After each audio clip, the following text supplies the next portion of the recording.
the dawn of time, in the creation of our universe, there has been one question that has been asked. One pivotal question left unanswered. For all these years, the people waited, occasionally seeing glimpses of what might be. And on March 30th, 2020, the people were given the answer to their question when Mount and Blade 2 Bannerlord released. The people were overjoyed, and all the issues in their world were solved. But how did we get to this perfect world? Let's find out.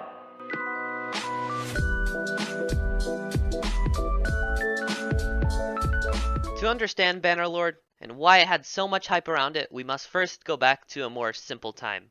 More specifically, 10 years ago, March 31st, 2010, the release of Mount and Blade Warband, the long-anticipated sequel to the original Mount and Blade.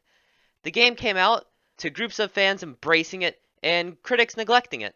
It was a complete success and to this day has 83,000 Steam reviews and is voted overwhelmingly positive on Steam. But why is Mount and Blade Warband so loved? It's simple. It's deep and unique. Jeez, that sounds like a Billie Eilish album. Mount and Blade Warband is an open-world medieval RPG where you start off and go do... well, you can do really whatever. This is because Warband has no main story, which is the main reason that critics were so hard on it. However, what critics fail to see is that the lack of story is what makes Warband great. From the second you finish the tutorial, you're free to do whatever. You have no restrictions. You can quite literally go do whatever you want and explore Calradia. Obviously, there's a lot more than just exploring Calradia, as the main point of Warband is to build up, well, a warband. However, in the early game, you'll typically just be doing fetch quests from nobles and fighting bandits. Once you do that for a while, you can go off and try and join a kingdom.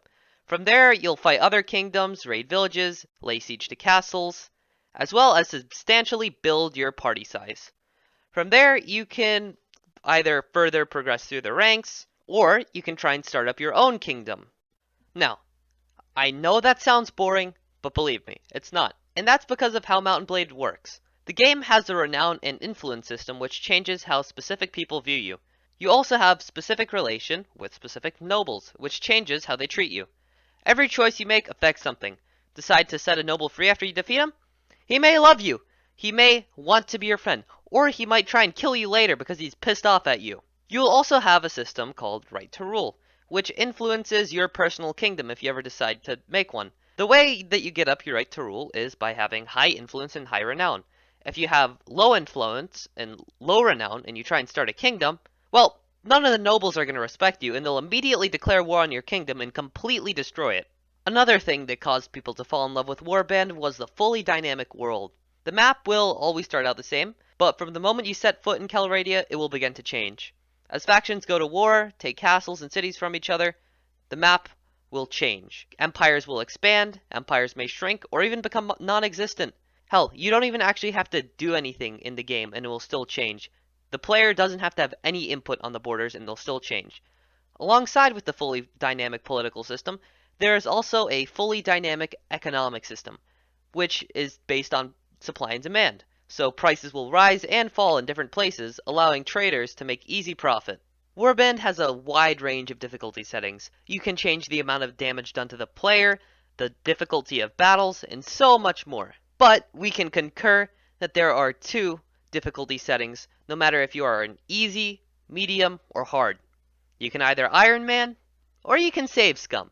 If you save scum, you can pretty much take back anything you do, as long as you saved earlier. This will absolutely help you on earlier playthroughs if you're new to the game. Play with save scumming. It's not scummy, okay? It's tolerable. If you're a complete Chad with iron balls, you can play Iron Man. Iron Man does not let you save and exit, so you have to live with everything you do, which makes it extremely difficult because when you lose battles in this game, you get taken prisoner, and you pretty much have to restart from scratch. So be aware if you're playing with save scumming on. One of the core features to a good and immersive RPG is a character creator. Warband definitely has that, but the game's graphics are very, very outdated, so your characters, no matter how hard you try, will always look a little strange. However, once you create a character visually, you then get to decide on their background. What you pick from here affects both your stats and your social standings. Warband also has a very unique element in its character creator, and that is how gender affects your game. The game tries to be as historically accurate as it possibly can, and it does this by making it, if you play as a woman, it's a lot harder to get influence and renown. So, if you want to have a politically harder game, then I would suggest playing as a woman. All of this is what makes Mount & Blade Warband one of the most beloved games of all time. The game has become a cult classic and has become beloved by the PC community. The game did get a console port, but it wasn't that good, as the game really is designed for PC. The game was extremely complex and developed a sizable and devout fanbase who stuck with it for 10 years. Warband also has multiplayer, which focuses more on combat than it does tactics, as well as 2 multiplayer expansions. But the multiplayer is a story for another time. Well, we've now finished talking about Warband. Let's talk about what we're all here for. Mount & Blade 2, Bannerlord. But before we talk about the game itself, we need to talk about how it came to fruition. The first we learned of Bannerlord's existence was on September 28th, 2012, when we were given a small teaser simply announcing the game. Most people thought the game would come to us in the next, say, 2 to 3 years. And my god, how wrong were they. For the continuing 8 years, we would get small glimpses of gameplay from Bannerlord. The dev team was hard at work, but there was still no news of a release date. Gradually, we saw Bannerlord get updated and get better, and we saw new features that would be coming to the game. The extended map, the new units, the new factions, and the level in detail in cities that had never been seen before. The game looked amazing. Hype was slowly brewing, until it hit a boiling point on February 20th, 2020. 8 years later. Tailworlds had announced that the game would be coming to Steam and the Epic Games Store in early access on March 30th. The internet blew up. We were finally getting a new Mount & Blade game, and it was actually going to be soon. At the time of recording, it is the 11th of April, 2020. Mount & Blade Bannerlord has already been released and has been out for several days. The game is already beloved, even though it's incomplete. The game has been reviewed by 63,000 people on Steam and is rated very positive. As you've probably noticed, this is less than Warband, and that is because the game is in early access. And newer fans, don't take too lightly to the numerous bugs. It's expected, as the game is in early access. The game has numerous crashes, bugs, and plenty of unaware AI, as well as non-loading texture. Now that the game's out, what's good about it, and how does it compare to Warband? Firstly, let's talk about the overworld map. The game takes place 500 years before Warband in the same continent of Calradia, so some of the factions that appear in Warband also appear in Bannerlord. However, they look different, act different, as of course the game is 500 years before.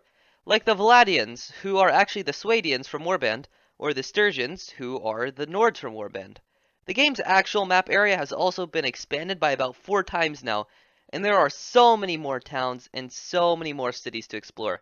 The cities are also far more detailed. This also goes for the town. It definitely adds a level of immersion we've never seen before in a Mount & Blade game. The core gameplay of Bannerlord is solid and is extremely similar to Warband. The weapon selection has been expanded. There's a larger variety of armor and weapons that depend on the faction. The weapons and the combat is the typical Mount & Blade combat system. It is heavily reliant on movement and swing direction. The overworld stays primarily the same. However, there are now bandit hideouts as well as hostile mercenary bands and friendly mercenary bands, which are all new welcome features. As well as this, nobles can now call upon armies, which are just several parties that unite as one, which isn't a new feature per se, but it is a refined and streamlined feature. The political system is back, and it's deeper than ever. There are more dialogue options than ever before, and to add to that, there is now a senate in each kingdom. The senate is made up of nobles, and you can spend influence points to sway decisions that benefit you. Speaking of influence, that system is back alongside renown. The way that these two work is now changed and more streamlined. After each battle, there is a little pop-up that will show up that shows you how much renown and how much influence you earned from that action. The economic system has also returned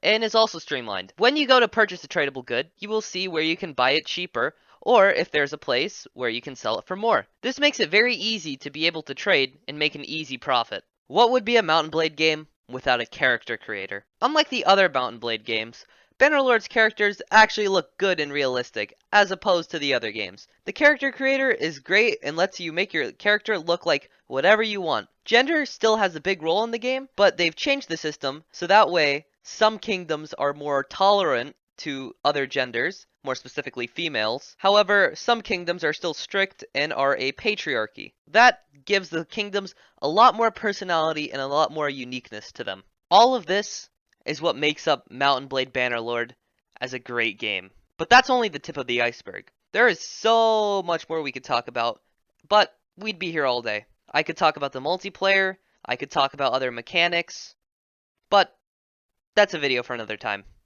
So that's really all I've got for you. If you enjoyed these longer analysis videos, please let me know. They take a lot of effort to make. I have to write a lot, I have to edit a lot, but if you guys enjoy them, I am more than happy to make them. See ya! I'm flying high, but I've got a feeling I'm falling for nobody else but you. You caught my eye, and